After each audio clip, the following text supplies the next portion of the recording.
Well, here we are. Welcome to the CBT Dive.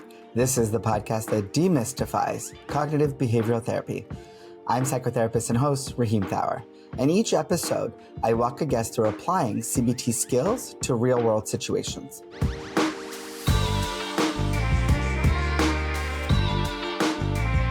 Hi, Kae. Hi. Welcome to the CBT Dive. I'd like to introduce you to our listeners.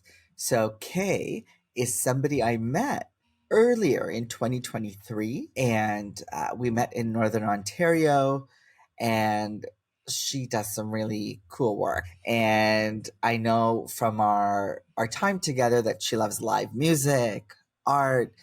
She is social justice oriented and really is passionate about harm reduction and saving lives through advocacy around drug policy changes that have been driving the overdose epidemic. Today, we're going to examine some of your thoughts related to a situation that's bringing up difficult feelings.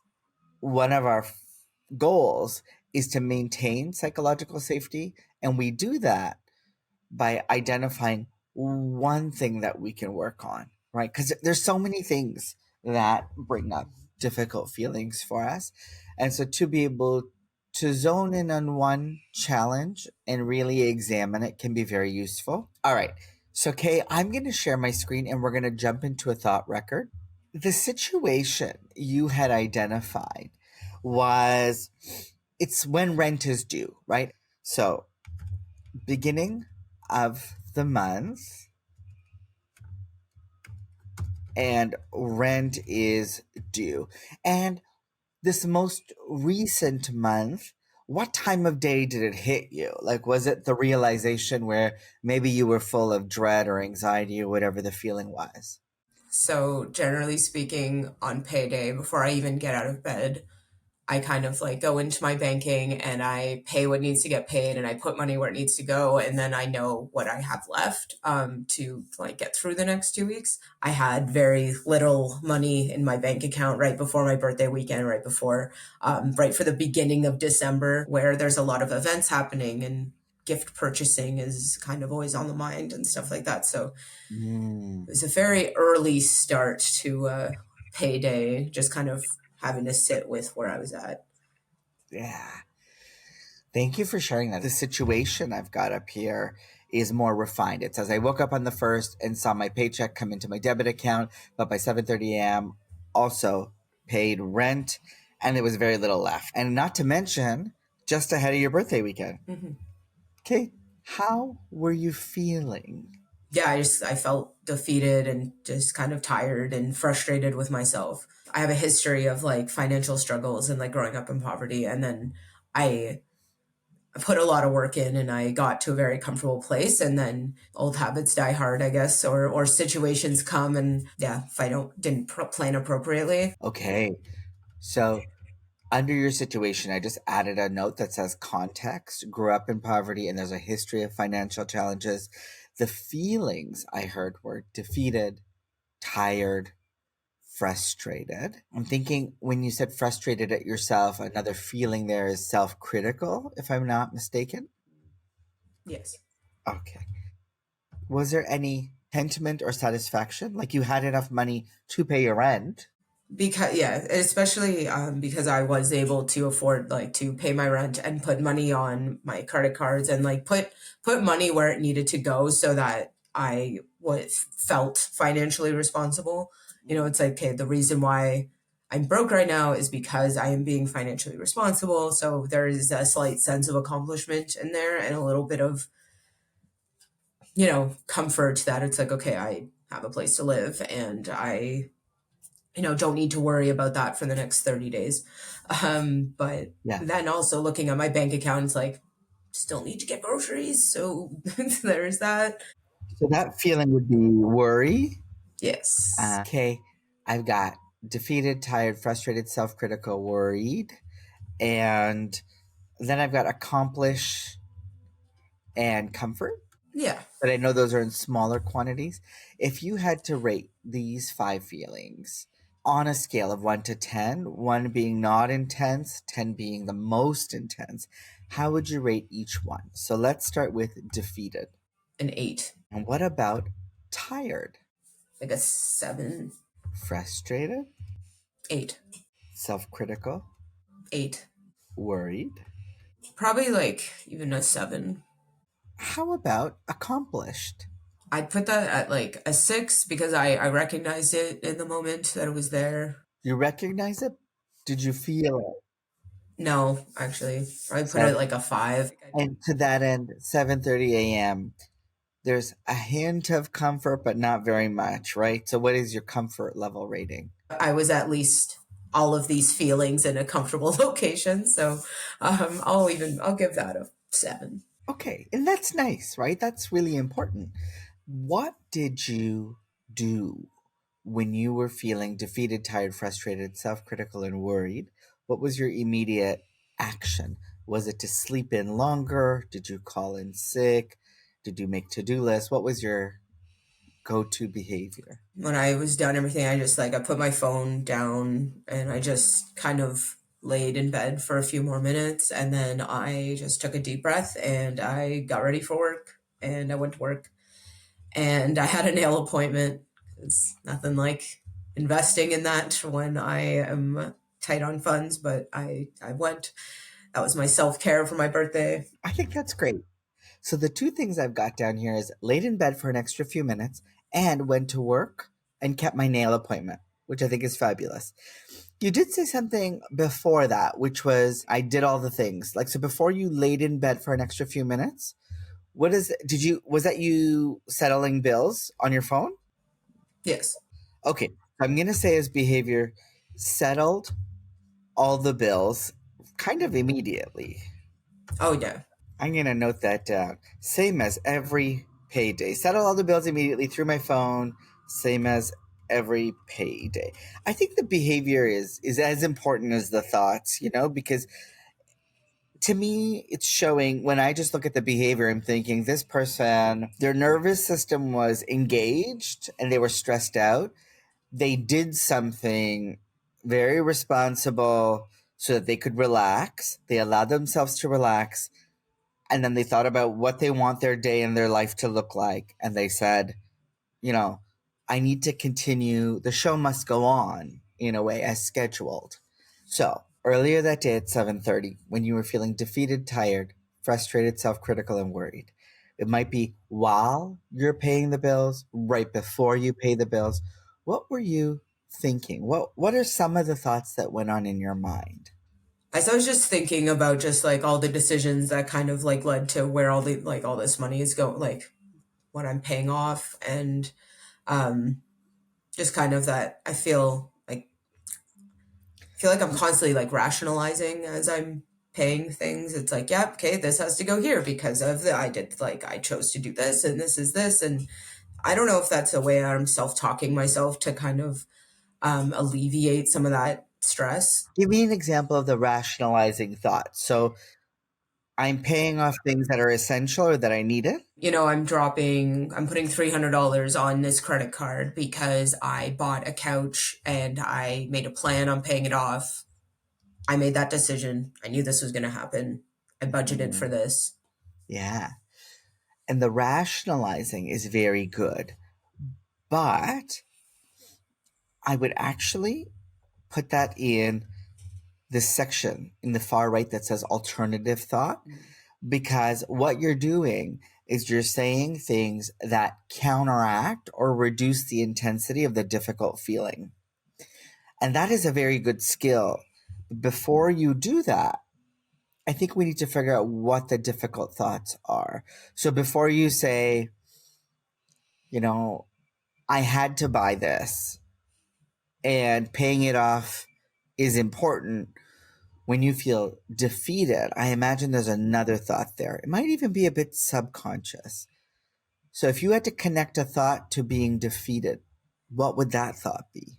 It's like I'm in a position where my income is higher than it's ever been, and I've had to pay rent and have had these bills before and felt the same struggle making less. So I think I just feel defeated because it's like I should be able to live within my means because my means are more now than they like well more now than they used to be, and they're not. So Yeah. So yeah, my income is higher, so I shouldn't be in the same place as earlier in my life. yes, I'm curious about these initial thoughts, right? And sometimes we it's hard to spend some time with them and hold them. So this first one, you're feeling defeated because my income is higher, so I shouldn't be in the same place as earlier in my life. Now, when you feel self-critical and frustrated, is it the same thought or is it another thought? that I have impulse issues and I am overspending. It's kind of like this is my own fault. Okay. So one is I have impulse issue. I might have impulse issues that lead to overspending. Like this is the consequences of my own actions. It's just like present me is very annoyed of past me. Like in Ah. that moment. And when you feel worried, what thought is connected to that? So you might say, I'm worried about, or I'm worried because. I'm worried about other expenses that'll come up in the next 2 weeks before my next paycheck, and how I'm going to manage to pay those off or pay for things. I'm worried about groceries or not having enough of my own money to pay for things. Okay, so there will be more expenses coming up between now and the next paycheck, and I might not have enough money to last. And for groceries, is that in particular, like, do you think you might not have enough for food? I would have enough for food. Like for my normal groceries, no. But would I have enough to like survive? Yes. It's okay. I'm looking just for clarification about Yes. where we're really at, right? So I've just rephrased Mhm. the thought to say I might not have enough money to last for my quote unquote normal groceries. And that is fair, right? I'll tell you, Kay, I went to Farm Boy the other day, and that place is so expensive, but they have these really great kimchi pancakes, and you get two of them, and it's like $7. It's so bananas. It's so much money. And it's okay if there's not enough in my account to be able to buy those, I'll survive.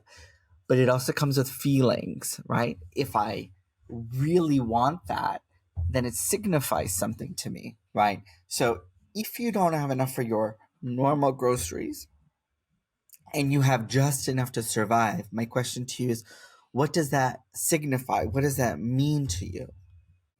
It signifies that I may fall into like other bad habits, specifically eating habits, if I cannot afford like protein powder I've been using or foods to help make like healthier meals. Yeah, I think I'm just afraid to like fall even deeper into habits I had when I was living more in poverty. Okay. And when you were living more in poverty, it sounds like your relationship to food then and now has been something you've been grappling with. Is that right? Definitely, I do have like behavioral eating tendencies. Does that mean like self soothing, like using food to soothe yourself when you feel stressed out? Yeah, just food to cope, whether that's like stress or anger or sadness or Okay. celebrating, like just in unhealthy ways where I'm not being kind to my body. Ah, okay. And if you didn't have enough money for normal groceries, meaning nutritional things, you might buy more survival food, convenience food, or you might say, fuck it, I'm just going to get junk food. And what would the consequence of that be? So you fall into these poor eating habits. What does that then mean for you over the next few weeks or months? Sphere of like not feeling great physically, being groggy, bloated, like just not feeling well if I'm eating high processed foods. Yeah. which is like the first thing, right? If I don't feel great, I don't want to move around, and then there's like weight gain involved in that as well, and I'm trying to not worry about numbers or to not worry about like my weight, just about my health. So you're saying if I don't have enough money, I can't buy nutritional food. And then you get to, it sounds also, it's not just about the exact money, it's also a headspace you enter, right? You're like, if I can only afford processed food, I can't maintain a kind of healthiness that I want. And in that headspace, you're saying I feel physically unwell in my body, but also it affects my body image. It affects how I see myself. Is that right? Yes. Okay.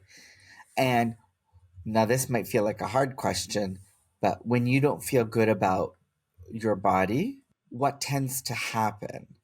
Do you disengage from people? Do you worry that you'll lose people? I think there's another kind of fear in there. I think it's just like my own body dysmorphia and like that coming up. It's more, yeah, it's really just more like I've come so far, I don't want to Go back. get back. Yes. Yeah. So part of that fear here is I'll regress in my progress around. I'm trying to figure out what this is called. Is this self-love? Is this healthier lifestyle choices? Fear of falling back into unhealthy, damaging habits. Okay, so I'll regress. I'll fall back into unhealthy and damaging habits. Now, you'll notice I put these little arrows underneath the original thought. I might not have enough money to last for my normal groceries. And that's because I asked follow up questions to help understand a bit more of the core of those thoughts. I'm going to do the same thing for some of the other thoughts that you shared. My hope is for us to understand better the range of things that you experience when you feel defeated, tired, frustrated, self critical, and worried, and particularly around money, right? So the first thing that you had said was my income is higher, so I shouldn't be in the same place as earlier in my life. When in your life are you talking about? About 3 years ago, I was not making that much money and not doing well in a lot of areas of my life. So when you say to yourself, my income is higher now, so I shouldn't be in the same place as I was 3 years ago. And I'm saying, let's say you hadn't made much progress in 3 years. What would that say about you? I just like irresponsible. Yeah, I am irresponsible. Right? That sounds like a clear kind of self criticism, doesn't it? And there's a lot of feelings coming up for you. And I wonder if you want to, do you want to share? Is there like an image or a thought that's associated with some of the feelings? So it's really just a lot of, I don't know if shame is even the word, but like maybe just things I did not process Yeah. through that difficult time, which was a consequence of like me being irresponsible and like me being in a fight or flight kind of Mm. state for a while. When you say fight or flight response, you're talking about being in survival mode and responding to something traumatic or very activating in your environment.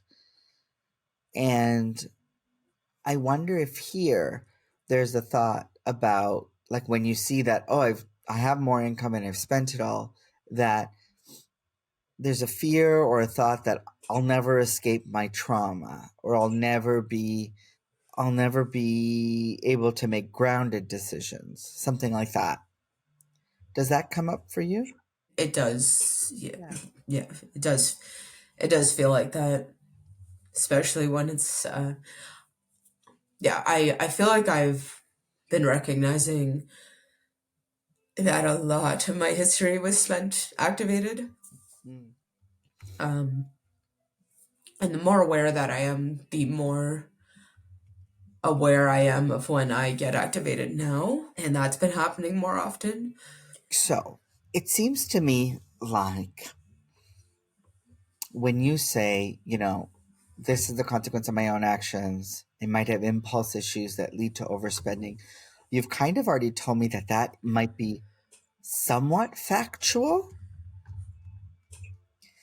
And so I'm just putting a note beside it because when something is factual, it's not a thought that we want to mess with. And so when you say there will be more expenses coming up between now and the next paycheck, given that it's December, I'm also going to say that's somewhat factual. So the things that are factual, I'm going to not touch them because they are true. However, I think the things that are more useful for us to engage with are some of the things that you see in this top area, and particularly some of the thoughts that have arrows beside them. So I'm going to read them, and I want you to think about which is the most salient thought. Salient meaning the most prominent thought, and this would be your hot thought. This is the one that's most prominent in driving a lot of the difficult feelings you had in the second column. So I'll read them and you tell me which one you want to pick. My income is higher now, so I shouldn't be in the same place as I was 3 years ago. I am still irresponsible. I might never escape my trauma history. I might not have enough money to last for my quote unquote normal groceries. I am susceptible to falling back into poor eating habits. I'll feel physically unwell in my body, and that will affect my body image. I'll regress. I'll fall back into unhealthy and damaging habits. Escaping trauma. Yeah. So you woke up on the morning of December 1st, you saw your paycheck come into your debit account, but by 7:30 a.m., you also paid your rent and other bills with very little left. You felt defeated, tired, frustrated, self-critical, and worried. What did you do? Well, you're responsible. You settled all of the bills immediately, but you had some difficult thoughts to contend with. And the hot thought that we're working with right now is a fear that I might never escape my trauma history. So, the next column over is evidence that supports this idea. So now we're evaluating your thought. And you've kind of already told me one piece of evidence that supports this idea that you'll never escape your trauma history, right? So that evidence is money problems have followed me even with more income. What's other kind of evidence that you think about that suggests you might never escape your trauma history? And I think we're talking particularly with poverty, right? With this one, yeah, I'd say, yeah, there's more evidence in the sense that I have already declared bankruptcy Mhm. 3 years ago, 4 years ago. And that was a very good turning point that a lot of growth happened. So just feeling like I went through all of that and feeling kind of back there again Mhm. is frustrating, and it to me shows just a recurrence of behavior, Sure. um, like despite kind of doing the big thing, like doing declaring bankruptcy and doing all the work that entails, um, to be back in that place of struggle a couple years later, Mhm. feels like evidence. Yeah. Uh, And between 3 or 4 years ago and now, have there been other events, incidences, experiences that also made you feel like the financial stress and the impact of poverty is following you, still present? I mean, I'm seeing it happen to my mom right now as well. So that's frustrating. Hmm. Uh, Yeah, so I see financial difficulty um, that continues to follow my mom around. Is there anything else? yeah, I think it's just like, I identified these issues 3+ years ago. Why am I still dealing with them? So, like, that's Yes. frustrating. So, one of your pieces of evidence that supports the idea that you might not escape your trauma history with poverty is that I'm not currently where I'd like to be Yes. financially. And I think another piece of evidence is very clear that there isn't very much in your account at the moment. Yes. Okay, now we're moving to the next column, which is evidence that does not support the hot thought. So, this is evidence that suggests that you could escape your trauma history with poverty. It might not be escape, but it might be more like I'm able to put the history behind me, evidence that I've been able to grow, evidence that I've become more stable, things like that. I may not have much in my checking account or my savings account, but I do have RSPs and like a healthy amount of them. So that's something that I don't think anyone in my family has or potentially probably will ever have. So it's kind of a thing, and it's so capitalist, but it's just like well, I have this, so I'm not worth nothing. Like, and it's like That's a it's huge. frustrating to think that, but it's helped me. Okay, let's not Sorry. criticize yourself for Yeah. having made plans that will then serve you, right? Yeah. You're wanting to escape poverty. So you're going to have to work on criticizing or not criticizing yourself when you make steps toward doing that. So you have Yeah. registered retirement savings. Great. Yes. What are other signs that suggest you could escape this trauma history with poverty? For example, do I, you have a bigger credit history now? Do you have a safer home now than you have in the past? Have you experienced more stability in the last 3 or 4 years than you had prior to that? yes, I would say I have a like stable like home and a place to rest and a place to escape in.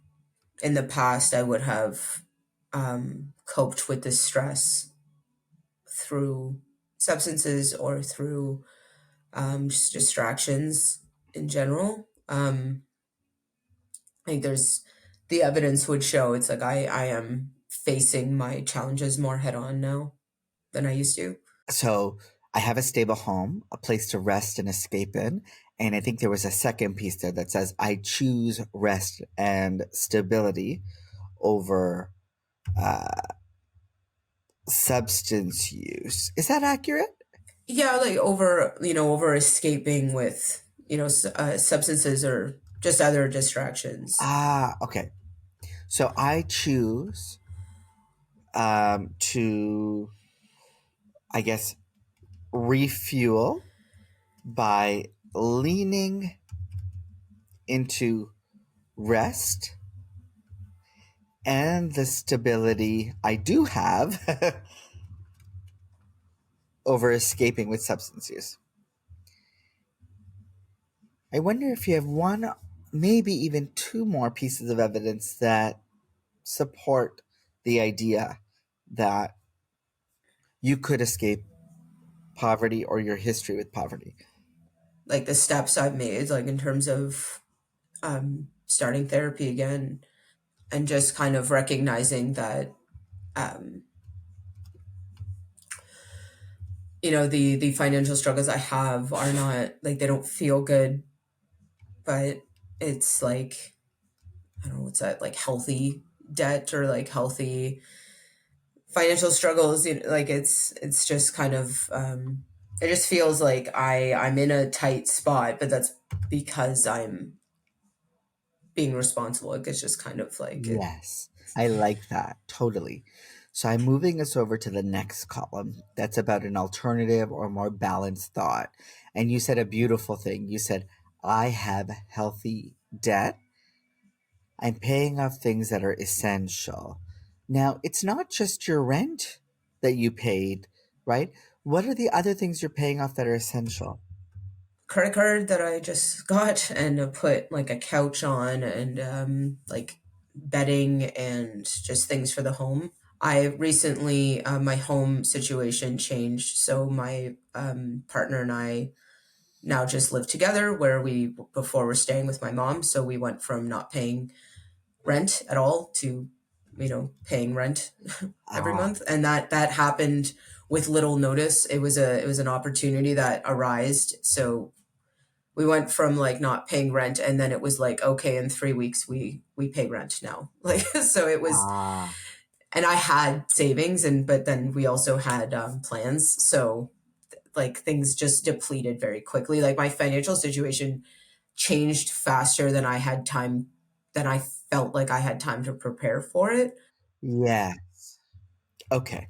So I've got three alternative thoughts that I'm going to read to you that I've gleaned just from what you're saying. So I have healthy debt. I'm paying off things that are essential, like couch and bedding. My expenses have changed suddenly, and there wasn't enough time to prepare for this. A hard period can be part of the bigger plan and anticipated, right? But it still feels hard when it shows up. I'm thinking about any other alternative or balanced thoughts you might have that would be helpful in this kind of situation. I have a lot more, like I'm aware of a lot more resources than I used to be. And like I've What used them kind? in terms of like my struggle, What kinds of resources? like using my benefits to actually get support or to help like cope with things and talk things out.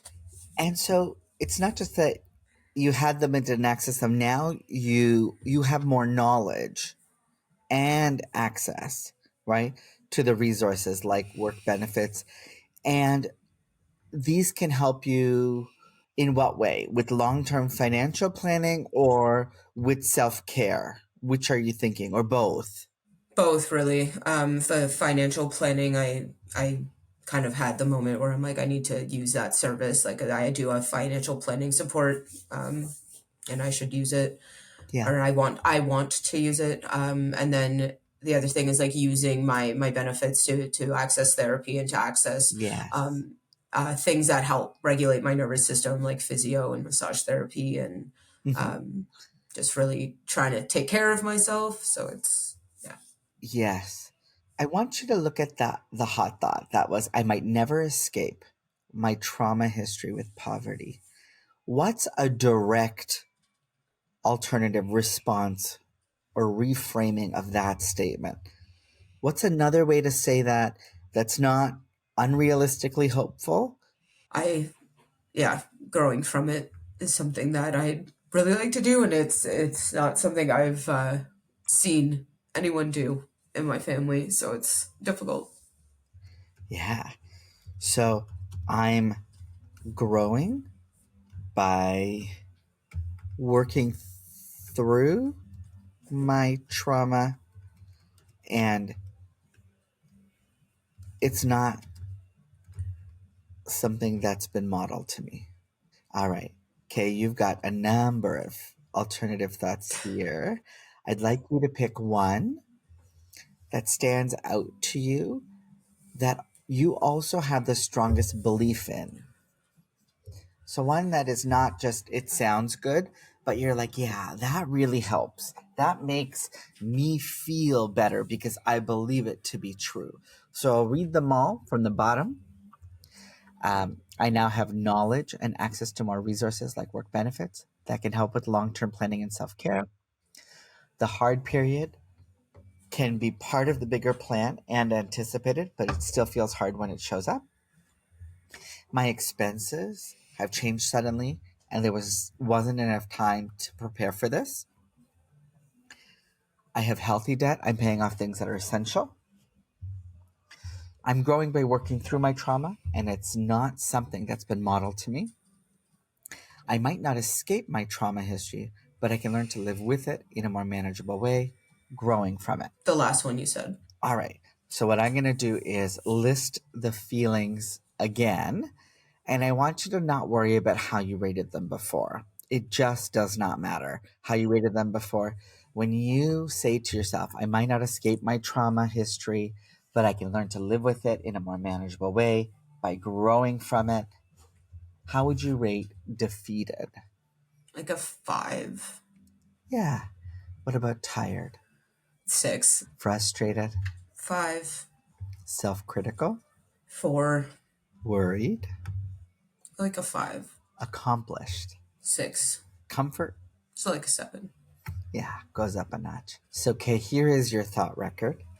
And I'd like for us to have a conversation just for a few minutes about some of your reflections. How was this process for you? Pretty good. I think it was very necessary. I mean, challenging, but like still Also that, so good, necessary. yeah. Do you feel like processing in this way is good for you? Or does it leave out too much? I like it. For me, my I don't know if it's coming from ADHD, but I do like having things kind of mapped out. It does help me to stay on track. I do like the alternative thoughts because I find I do that a lot, and it is nice to name them and to be able to see it written down as an alternative thought is helpful. The only challenge I think is when we jump to the alternative thought too quickly, and we're not giving ourselves a moment to say, what are the deep things that I'm feeling and processing here? Because those things, they're not easy. They're Mhm. hard. They bring up shame, embarrassment, etc. So they're hard to talk about. They're hard to talk about. Kay, I want to thank you for your vulnerability, for your sharing today, and for talking about something that is so deeply personal. And I think other people are going to benefit from hearing you talk it through this way. I know I did, and I was the therapist in this context. So thank you so much for being here, and I'm glad it was helpful. I'll see you next time. Sounds good. Thanks. And that's the CBT Dive for today. Thank you for joining us as we demonstrate therapy skills for the real world. Please subscribe wherever you get your podcasts and follow us on social media. The CBT Dive is intended for educational purposes only and not as a replacement for individual therapy. See you next time.